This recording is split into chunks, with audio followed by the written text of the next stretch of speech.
السلام علیکم ورحمۃ اللہ وبرکاتہ نحمده ونصلی علی رسوله الکریم اما بعد فاعوذ باللہ من الشیطان الرجیم بسم اللہ الرحمن الرحیم وإلہکم الہ واحد لا الہ الا هو الرحمن الرحیم صدق اللہ العظیم.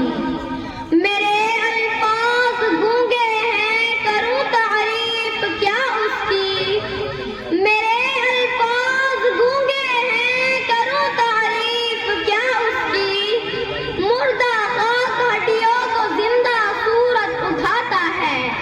قصہ اصحاب کہف کا گواہ ہے اس کی قدرت پر.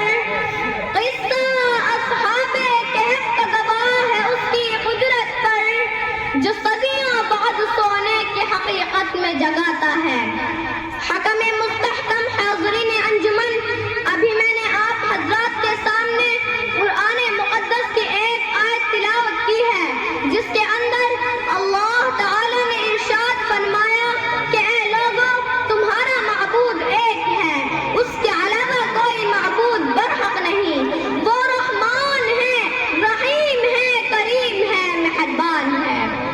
حاضرین انجمن، میں آپ کو بتاتی چلوں کہ اسلام کی بنیاد جن 5 چیزوں پر ہے ان میں سب سے زیادہ اہمیت کی حامل توحید ہے.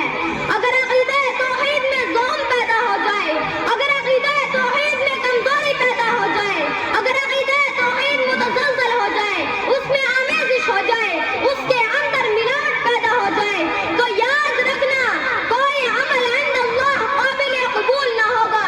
چاہے آپ دنیا والوں کی نظر میں کتنے ہی تہجد گزار کیوں نہ بن جائیں، کتنے ہی بڑے نیک کیوں نہ بن جائیں، لیکن یاد رکھنا کوئی بھی عمل عند اللہ قابل قبول نہ ہوگا. بلکہ توحید کے بغیر تو ہمارے سارے کے سارے اعمال حبط ہو جائیں گے، سارے کے سارے اعمال بیکار ہو جائیں گے، جس کے نتیجے میں آخرت میں ہم کو کوئی اجر و ثواب نہ ملے گا. برادران ملت، یہی تو وجہ ہے کہ حضرت آدم علیہ السلام سے لے کر امام الانبیاء احمد مجتبی محمد عربی صلی اللہ علیہ وسلم تک بے شمار انبیاء تشریف لائے، لیکن تاریخ شاہد ہے اور اہل سنت اس بات پر معین ثبوت ہے، ہر نبی کی دعوت ایک تھی، ہر نبی کا پیغام ایک تھا، ہر ایک کا مشن ایک تھا، ہر ایک کا طریقہ دعوت ایک تھا. ارے مجھے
لیے اللہ سے دعا ہے کہ اللہ شرک سے ہماری حفاظت فرمائے اور ہمیں توحید پر چلنے والا بنا دے.